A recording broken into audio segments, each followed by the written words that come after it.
Hello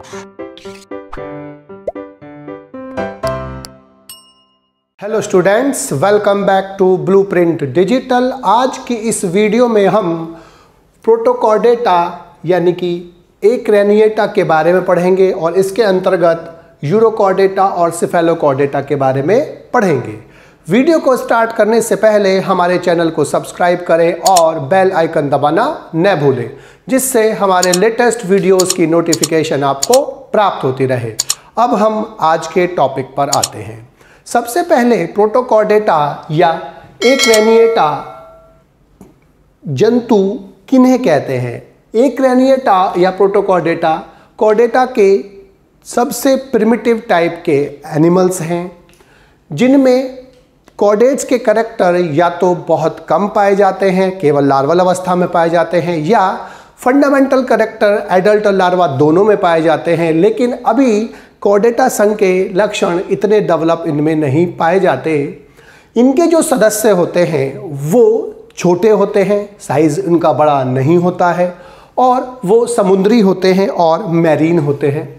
इनमें school यानी कि खोपड़ी अनुपस्थित होती है और ब्रेन भी एब्सेंट होता है। चूंकि ब्रेन एब्सेंट होता है इसीलिए उनके ऊपर सुरक्षा करने के लिए कार्टिलेज या बोन की बनी हुई स्कल नहीं होती है।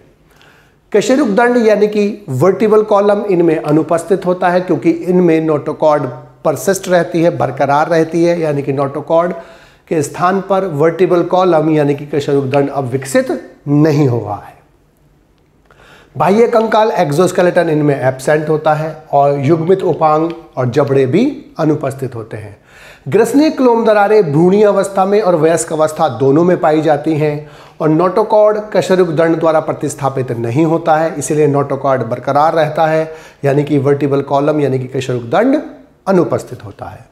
श्वसन गलफड़ों अथवा गिल्स द्वारा होता है। ये एक लिंगी अथवा द्विलिंगी हो सकते हैं। जनन इनमें अलैंगिक अथवा लैंगिक दोनों मेथड्स हो सकता है और परिवर्धन सामान्यतः अप्रत्यक्ष होता है, यानी कि इनमें परिवर्धन के दौरान लार्वल अवस्था पाई जाती है। अब प्रोटोकॉर्डेटा को दो सब फाइलम यूरोकॉर्डेटा जिन्हें ट्यूनिकेटा बोलते हैं तथा सिफेलोकॉर्डेटा में बांटा गया है। अब जो सब फाइलम यूरोकॉर्डेटा है इनको ट्यूनिकेटा इसलिए कहते हैं क्योंकि इनके शरीर पर एक रक्षा कंचुक या चोल उपस्थित होता है जो सेलुलोज लाइक ट्यूनिसिन नामक सब्सटेंस से बना होता है, इसीलिए इनका नाम है ट्यूनिकेटा। इस सब फाइलम में जो कॉर्डेटा के करैक्टर्स हैं वो केवल अधिकांश करैक्टर केवल लार्वल अवस्था में पाए जाते हैं। वयस्क अवस्था में जो केवल एक करैक्टर पाया जाता है वो होता है ग्रसनीय क्लोम दरारों की उपस्थिति। बाकी जो कॉर्डेट करैक्टर हैं केवल लार्वल अवस्था में पाए जाते हैं और जब लार्वा से एडल्ट बनता है, यानी कि लार्वा से जब वयस्क जंतु बनता है कायांतरण के पश्चात या मेटामॉर्फोसिस के पश्चात, तो ये कॉर्डेट की जो करैक्टर्स हैं वो लुप्त हो जाते हैं, खत्म हो जाते हैं। अब ये जो यूरोकॉर्डेटा के सदस्य होते हैं ये भी सभी मैरीन होते हैं, समुद्री होते हैं, और वो स्वतंत्र जीवी होते हैं यानी कि फ्री लिविंग होते हैं, या अथवा वो चट्टानों पर चिपके हुए रहते हैं, अटैच टू द रॉक्स होते हैं। और जो इनका वयस्क होता है वो सामान्य स्थानबद्ध होता है, यानी कि सेडेंटरी होता है, फिक्स्ड होता है, और लार्वा जो होता है मुक्त प्लावी होता है, यानी कि फ्री लिविंग होता है। तो एडल्ट इसमें कैसा होता है? स्थानबद्ध होता है, एक स्थान पर रॉक्स पर चिपका हुआ होता है, और जो लार्वा होता है वो फ्री लिविंग होता है, वो पानी में मुक्त रूप से तैरता हुआ पाया जाता है। इनका जो नाम है ट्यूनिकेटा, इन्हें क्यों बोलते हैं? क्योंकि इनकी बॉडी पर एक सब्सटेंस जिसे हम बोलते हैं ट्यूनिसिन, उसका एक कवरिंग प्रेजेंट होती है पूरी बॉडी पर, जिसे हम ट्यूनिक बोलते हैं या चोल कहते हैं या रक्षा कंचुक बोलते हैं। तो इनकी बॉडी के ऊपर ट्यूनिसिन जो सेलुलोज जैसा होता है, इसका फार्मूला C6H10O5, एक सब्सटेंस होता है सेलुलोज के समान जिसे हम क्या बोलते हैं? ट्यूनिसिन। और ये ट्यूनिसिन इनकी बॉडी के ऊपर, पूरी बॉडी के ऊपर उनकी कवरिंग बनाता है, और इसीलिए इस ट्यूनिक के कारण, इस ट्यूनिसिन के कारण इनको हम ट्यूनिकेटा बोलते हैं। मेटामेरिक खंडी भवन यानी कि मेटामेरिक सेगमेंटेशन और इनमें सीलोम दोनों ही अनुपस्थित होती है, यानी कि इनमें ना तो मेटामेरिक सेगमेंटेशन पाया जाता है, यानी कि इनकी बॉडी जो होती है खंडों में बटी हुई नहीं होती, सेगमेंट्स में बटी हुई नहीं होती, जिन्हें सोमाइट्स बोलते हैं या मेटामर्स बोलते हैं, और ना ही इनमें सीलोम या देह गुहा उपस्थित होती है। ग्रसनी के अधरीय भाग सतह पर एक एंडोस्टाइल उपस्थित होती है। एंडोस्टाइल क्या है कि एक सीलियरी स्ट्रक्चर होती है, एक सीलियरी ग्लैंडुलर स्ट्रक्चर होती है, एक स्लिट होती है। स्लिट माने क्या होता है? दरार कहते हैं हम। तो एक सीलियरी ग्लैंडुलर स्लिट होती है जिसे हम क्या बोलते हैं? एंडोस्टाइल बोलते हैं। और ये वेंट्रल सरफेस ऑफ फेरिंग्स पर प्रेजेंट होती है और ये एब्जॉर्ब करती है iodine from the sea water. ये सी वाटर, क्योंकि ये समुद्री जीव है, तो समुद्री जीव में होने के कारण ये स्लिट जो होती है ये समुद्री वाटर से अब आयोडीन को एब्जॉर्ब कर लेते हैं और ये होमोलोगस होती है थायराइड ग्लैंड ऑफ मैमल्स। तो ये मैमल्स की थायराइड ग्लैंड के होमोलोगस होती है एंडोस्टाइल। ये है होमोलोगस टू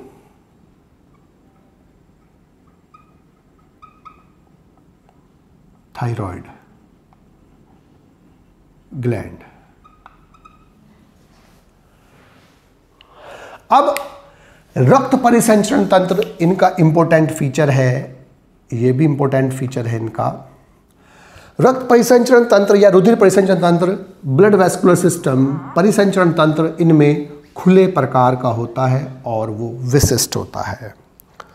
विशिष्ट क्यों होता है इनमें? क्योंकि इनमें जो ब्लड का सर्कुलेशन होता है, पहले एक बार वो इस डायरेक्शन में हुआ, फिर इसमें एक पॉज होता है, एक रुक पॉज माने रुकता है, और उसके बाद फिर ब्लड का फ्लो रिवर्स डायरेक्शन में, अपोजिट डायरेक्शन में होता है। तो इस प्रकार का जो विशिष्ट रक्त परिसंचरण किसी भी और जंतुओं में सामान्यतः नहीं पाया जाता, इसलिए इनका जो blood vascular system open type का है और वो भी विशिष्ट प्रकार का क्या है कि इसमें ब्लड का जो फ्लो होता है वो एक दिशीय होता है पहले, उसके बाद फिर इसमें पॉज होता है और पॉज होने के बाद उसको फिर वापस वो दूसरी डायरेक्शन में, रिवर्स डायरेक्शन में अब ब्लड बहता है। तो यही क्रम चलता रहता है, पहले एक डायरेक्शन में, फिर पॉज, फिर उसके बाद दूसरी डायरेक्शन, फिर पॉज, फिर दूसरी डायरेक्शन में वापस। तो ये इनका जो विशिष्ट प्रकार का लक्षण होता है, इनमें श्वसन वर्णक वेनेडियम होता है और ये जो वेनेडियम होता है ये स्टोर रहता है पर्पल ब्लड कार्पोसल्स में। ये कैसी होती है? पर्पल यानी कि बैंगनी ब्लड कणिकाएं,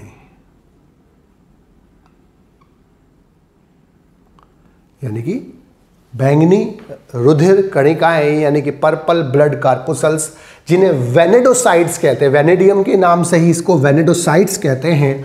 और वो इन वेनेडोसाइट्स में स्टोर रहता है, जैसे हमारे अंदर हीमोग्लोबिन आरबीसी के अंदर होता है, तो इनमें वेनेडियम जो होता है वो वेनेडोसाइट्स के अंदर रहता है। कॉर्डेटा के जो लक्षण है, सबसे महत्वपूर्ण लक्षण कौन सा है? नोटोकॉर्ड की उपस्थिति। तो इनमें जो नोटोकॉर्ड है वो केवल लार्वा की पूंछ में होती है, अर्थात लार्वल कैरेक्टर जो नोटोकॉर्ड है सबसे महत्वपूर्ण कॉर्डेटा कैरेक्टर है। तो सबसे महत्वपूर्ण कॉर्डेटा कैरेक्टर केवल लार्वा में होता है और वो भी लार्वा की संपूर्ण बॉडी में नहीं होता, पूरी बॉडी में नहीं होता, केवल पूंछ में यानी कि टेल अवस्था में होता है। कॉर्डेटा लक्षण केवल लार्वा की पूंछ में पाए जाते हैं, यानी कि नर्व कॉर्ड भी और नोटोकॉर्ड भी। तंत्रिका तंत्र में पृष्ठीय तंत्रिका रज्जु होती है, यानी कि नर्व कॉर्ड होती है, लेकिन वो केवल लार्वल अवस्था में आती है, यानी कि लार्वल अवस्था में ही नोटोकॉर्ड प्रेजेंट होती है, लार्वल अवस्था में ही तंत्रिका रज्जु यानी कि नर्व कॉर्ड प्रेजेंट होती है। लेकिन वयस्क अवस्था में नर्व कॉर्ड समाप्त हो जाती है, डीजेनरेट हो जाती है, नष्ट हो जाती है और उसकी जगह तंत्रिका गुच्छक यानी कि न्यूरल गैंग्लियन बन जाता है, अर्थात वो न्यूरल गैंग्लियन में अब परिवर्तित हो जाती है। वयस्क में केवल एक ही कॉर्डेटा का लक्षण पाया जाता है, वो होता है ग्रसनीय क्लोम दरारें। क्योंकि जब हमने यहाँ पढ़ा कि ये जो ग्रसनीय क्लोम दरारें हैं ये वो लक्षण हैं जो भ्रूणीय अवस्था में सभी में पाया जाता है, तो इनके भ्रूणीय अवस्था में भी पाया जाता है, लेकिन इनके भ्रूणीय अवस्था के बाद वयस्क अवस्था में भी पाया जाता है। अर्थात बाकी जो लक्षण हैं इस ग्रुप में वो केवल लार्वा में थे। कॉर्डेटा के 3 मेन कैरेक्टर होते हैं, नोटोकॉर्ड, नर्व कॉर्ड और फेरेंजियल गिल स्लिट्स यानी ग्रसनीय क्लोम दरारें। तो उनमें से नोटोकॉर्ड केवल लार्वा की पूंछ में, नर्व कॉर्ड केवल लार्वा की पूंछ में, नर्व कॉर्ड बाद में न्यूरल गैंग्लियन में परिवर्तित हो गया। एडल्ट में केवल ग्रसनीय क्लोम दरारें पाई थी। तो ग्रसनीय क्लोम दरारें एडल्ट में तो होती ही होती हैं, लार्वा में भी थी। तो केवल एक कॉर्डेटा करेक्टर एडल्ट में बरकरार रह जाता है, वो होता है ग्रसनीय क्लोम दरारें। इसलिए इनको वास्तविक कॉर्डेटा नहीं है, या ये कह सकते हैं कि ये कॉर्डेटा तो है लेकिन ऐसे कॉर्डेटा है जिनमें कॉर्डेटा के लक्षण केवल लार्वा में पाए जाते हैं, एडल्ट में आते आते वो लक्षण समाप्त हो जाते हैं। अधिकांश जो इनमें जंतु होते हैं वो द्विलिंगी होते हैं, अर्थात बाइसेक्सुअल होते हैं, यानी कि उनमें मेल और फीमेल रिप्रोडक्टिव पार्ट यानी कि नर और मादा जनन अंग एक ही जंतु में पाए जाते हैं। और इनमें एक खास बात और है कि इनमें जो जनन अंग है यानी कि गोनेड्स होते हैं, उनमें टेस्टिस और ओवरी यानी कि मेल पार्ट टेस्टिस और फीमेल पार्ट ओवरी यानी कि अंडाशय, वृषण और ओवरी यानी कि अंडाशय दोनों ही भाग एक ही गोनेड में होते हैं, इसलिए उसको ओवोटेस्टिस बोलते हैं, क्योंकि इसमें मेल और फीमेल रिप्रोडक्टिव पार्ट दोनों हैं, ओवरी वाले पार्ट भी है और टेस्टिस वाला पार्ट भी है, इसलिए इसको हम क्या बोलते हैं, ओवोटेस्टिस बोलते हैं। अलैंगिक जनन इसमें पाया जाता है लैंगिक जनन के साथ साथ। तो अलैंगिक जनन इनमें मुकुलन यानी कि बडिंग द्वारा होता है, और निषेचन इनमें बाह्य होता है यानी कि एक्सटर्नल फर्टिलाइजेशन पाया जाता है, लेकिन वो क्रॉस टाइप का होता है, पर निषेचन होता है, अर्थात एक के मेल गैमेट दूसरे एनिमल के फीमेल गैमेट से फ्यूज होते हैं, यानी कि सेल्फ फर्टिलाइजेशन नहीं होता, एक ही जंतु के मेल गैमेट उसी जंतु के फीमेल गैमेट से फ्यूज नहीं होते हैं। यहाँ पर एक मेल गैमेट एक जंतु के मेल गैमेट किसी दूसरे जंतु के फीमेल गैमेट से फ्यूज होते हैं, क्योंकि इसके अंदर मेल फीमेल पार्ट दोनों में ही एक ही जीव में पाए जाते हैं, एक ही जंतु पाए जाते हैं, लेकिन एक ही जंतु का मेल पार्ट उसी जंतु के फीमेल पार्ट से फ्यूज नहीं होता। यहाँ से निकलकर वो पानी में पहुँचता है और एक जंतु का मेल गैमीट दूसरे जंतु के फीमेल गैमेट से फ्यूज होता है, एक के स्पर्म दूसरे के ओवम से फ्यूज होता है। इनमें परिवर्धन अप्रत्यक्ष टाइप का होता है, और ये इनका इंपॉर्टेंट लक्षण है कि यहाँ पर परिवर्धन में एक इंपॉर्टेंट लक्षण हमें समझ में आएगा कि परिवर्तन इनमें अप्रत्यक्ष होता है यानी कि इनडायरेक्ट होता है। तो इनडायरेक्ट का मतलब क्या है कि इनमें लार्वा अवस्था बनेगी, जाइगोट से विकास के दौरान एक मध्यवर्ती और इंटरमीडिएट संरचना बनती है जिसे हम लार्वा बोलते हैं, और इसका लार्वा जो होता है वो टेडपोल होता है। फ्रॉग का लार्वा भी टेडपोल होता है, इसका लार्वा भी टेडपोल होता है, और इसका लार्वा जो होता है वो जटिल होता है। जटिल क्यों होता है? उसमें सारे कॉर्डेट कैरेक्टर दिखाई देते हैं, नर्व कॉर्ड भी है उसमें, नोटोकॉर्ड भी है उसमें, फ्रेंजियल गिल स्लिट्स भी हैं। लेकिन जैसे जैसे अब वो जो लार्वा है वो वयस्क में परिवर्तित होगा। अब वयस्क में परिवर्तित होने के लिए क्या होगा, उसमें अनेक चेंजेस होते हैं, और जब भी कोई लार्वा वयस्क में परिवर्तित होता है तो उसके परिवर्तन के दौरान जितने भी उसके अंदर परिवर्तन होते हैं, जितने भी चेंजेस उसके अंदर होते हैं, उन सभी चेंजेस को हम सामूहिक रूप से क्या बोलते हैं, मेटामॉर्फोसिस बोलते हैं, कायांतरण बोलते हैं। और ये कायांतरण इसमें रेट्रोग्रेसिव टाइप का होता है, रेट्रोग्रेसिव मेटामॉर्फोसिस पाई जाती है। ये इनका विशिष्ट लक्षण है रेट्रोग्रेसिव मेटामॉर्फोसिस का पाया जाना। तो रेट्रोग्रेसिव मेटामॉर्फोसिस में क्या होता है कि जो लार्वा होता है, जो टेडपोल लार्वा है इसका, वो जटिल होता है क्योंकि इसमें सभी कॉर्डेट कैरेक्टर पाए जाते हैं। लेकिन जैसे जैसे वो वयस्क परिवर्तित होता है, इसके अधिकांश कॉर्डेट कैरेक्टर धीमे धीमे खत्म होते जाते हैं, समाप्त हो जाते हैं। इसका मतलब अब जो इससे वयस्क डेवलप होगा, एडल्ट बनेगा, वो सिंपल होगा, सरल होगा। और जब भी जटिल लार्वा से सिंपल वयस्क विकसित होता है तो इस प्रकार के कायांतरण को हम बोलते हैं रेट्रोग्रेसिव मेटामॉर्फोसिस। और जो आम मेटामॉर्फोसिस होती है, आम जो साधारणतः कायांतरण पाए जाते हैं, उसके अंदर सिंपल लार्वा से कॉम्प्लेक्स एडल्ट बनता है, यानी कि सरल लार्वा से जटिल प्रकार का वयस्क बनता है। ऐसी कायांतरण को, ऐसे मेटामॉर्फोसिस को हम बोलते हैं प्रोग्रेसिव मेटामॉर्फोसिस, यानी कि प्रोग्रेसिव कायांतरण। इसके बाद इसके एग्जाम्पल है हर्डमानिया, डोलियोलम, साल्पा और एसिडिया।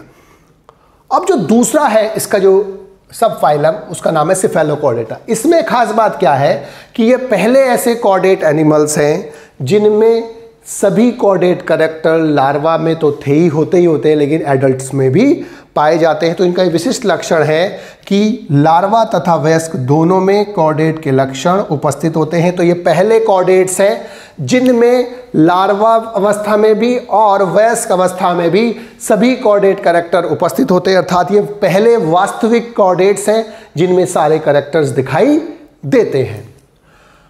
ये जो जंतु होते हैं ये समुद्री होते हैं और बरोइंग होते हैं। बिल बनाकर रहने वालों को हम बोलते हैं बरोइंग। बरो माने क्या होता है? बिल, और बरोइंग का मतलब जो बिल बनाकर रहते हैं। और ये नॉक्ट्यूनल होते हैं, यानी कि रात्रिचर होते हैं। नॉक्ट्यूनल और डायूनल दो प्रकार के एनिमल्स होते हैं, दिनचर और रात्रिचर।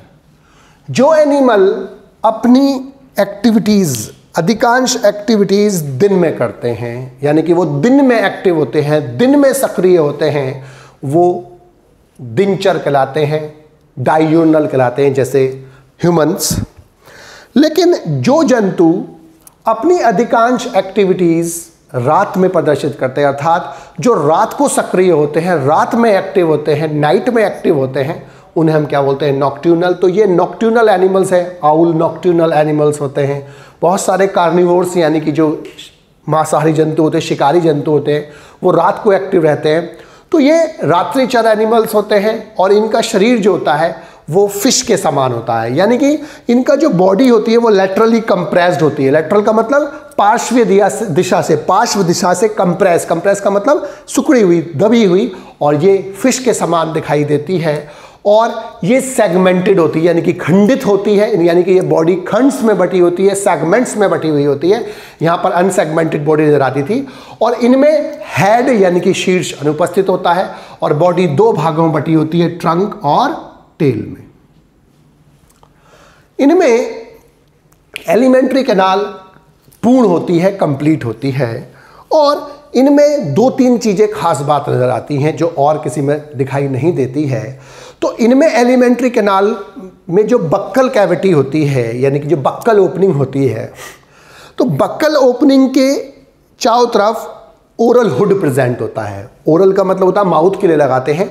तो बक्कल ओपनिंग के चारों तरफ एक ओरल हुड प्रेजेंट होता है जो चारों तरफ से इसको घेरे हुए होता है, और उसके नीचे व्हील ऑर्गन्स प्रेजेंट होते हैं, और सीलिएटेड ऑर्गन्स ऑफ मुलर भी बोलते हैं इनको। तो इनमें व्हील ऑर्गन्स का पाया जाना विशिष्ट लक्षण है। तो इनकी बक्कल ओपनिंग पर एक कवरिंग होती है जो उसको घेरे रहती है, कवर्ड रहता है, उसे ओरल हुड बोलते हैं। और ओरल हुड चारों तरफ से इसको घेरे होता है, उसके नीचे व्हील ऑर्गन्स होते हैं जिन्हें सीलिएटेड ऑर्गन ऑफ मुलर भी कहते हैं। ये इंजेशन में हेल्प करते हैं, अर्थात अंतर्ग्रहण में हेल्प करते हैं। और ये सीलिएटेड फीडर्स होते हैं, अर्थात सीलिया के हेल्प से भोजन को ग्रहण करते हैं। और ये सर्कुलर करंट प्रोड्यूस करते हैं, सर्कुलर करंट सीलिया की तरह से प्रोड्यूस करते हैं। इसके कारण जो भोजन होता है इनके माउथ के आसपास आता है, इन बक्कल ओपनिंग के आसपास आता है, जिससे वो अंदर ग्रहण करते हैं। इनमें एक संरचना हेड्सचेक पिट भी प्रेजेंट होती है, और ये हेड्सचेक पिट जो होती है वो ओरल हुड की वाल पर पाई जाती है। जो ओरल हुड बना था उस ओरल हुड की वाल पर यह संरचना पाई जाती है जो म्यूकस सिक्रीट करती है। अब म्यूकस सिक्रीट करने से क्या फायदा होगा कि जो फूड सब्सटेंसेस होते हैं वो म्यूकस पर चिपक जाएंगे, और म्यूकस लेडन मास जो है, म्यूकस युक्त जो खाने का मांस है, खाने का जो पार्ट है जो म्यूकस में चिपक गया है, और वो इसके साथ बॉडी में अंदर पहुंच जाएगा। ब्लड वेस्कुलर सिस्टम, रक्त परिसंचरण तंत्र इनमें बंद प्रकार का होता है, अर्थात क्लोज टाइप होता है।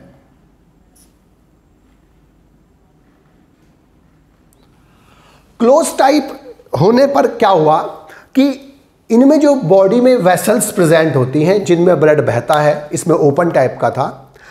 और इनमें जो एक्सक्रीशन यानी कि उत्सर्जन होता है उसके लिए जो ऑर्गन्स है वो प्रोटोनेफ्रीडिया हैं, जो सोलेनोसाइट्स और फ्लेम सेल्स के रूप में पाए जाते हैं। इनमें भी खास बात है, ये इंपॉर्टेंट लक्षण है इनका, कि जितने भी हायर एनिमल्स होते हैं, कॉर्डेटा टाइप होते हैं, उनमें उत्सर्जन के लिए किडनी प्रेजेंट होती है सामान्यतः।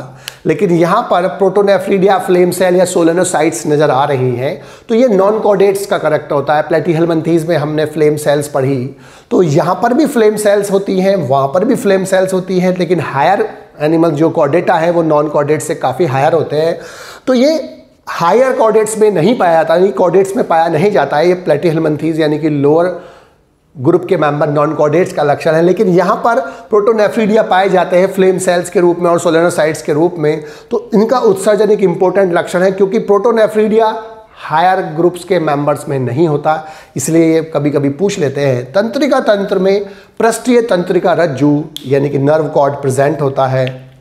नोटोकॉर्ड और तंत्रिका रज्जु कंप्लीट बॉडी में होता है, आगे से लेकर पीछे तक पूरी बॉडी में होता है, और ये एक लिंगी होते हैं, अर्थात यूनिसेक्सुअल होते हैं। मेल अलग होता है, फीमेल अलग होता है। मेल रिप्रोडक्टिव पार्ट नर जनन अंग एक जंतु में, फीमेल रिप्रोडक्टिव पार्ट यानी कि मादा जनन अंग दूसरे जंतु में, और निषेचन इनमें बाह्य होता है, और जो परिवर्धन होता है वो अप्रत्यक्ष होता है, अर्थात इनडायरेक्ट होता है, यानी कि इनकी जीवन अवस्था में एक लार्वा अवस्था विकसित होती है। लार्वा से मेटामॉर्फोसिस यानी कि कायांतरण के बाद वयस्क जंतु का निर्माण होता है। खास बात, इनमें लार्वा और वयस्क दोनों में ही कॉर्डेटा के लक्षण उपस्थित होते हैं, इसलिए ये पहले वास्तविक कॉर्डेट्स होते हैं जिनमें सभी कॉर्डेटा के लक्षण पाए जाते हैं। इसके एग्जाम्पल है ब्रैंकियोस्टोमा या एम्फीऑक्सस। बच्चों, आज की इस वीडियो में बस हम इतना ही पढ़ेंगे। हमारी इस वीडियो को आप लाइक करें और अपने दोस्तों के साथ शेयर करें। यदि आपका कोई डाउट है तो आप हमें कमेंट करके बता सकते हैं। इस अध्याय को और अच्छे से पढ़ने और समझने के लिए आप चित्रा प्रकाशन की बुक एक्टिव जीव विज्ञान की सहायता भी ले सकते हैं।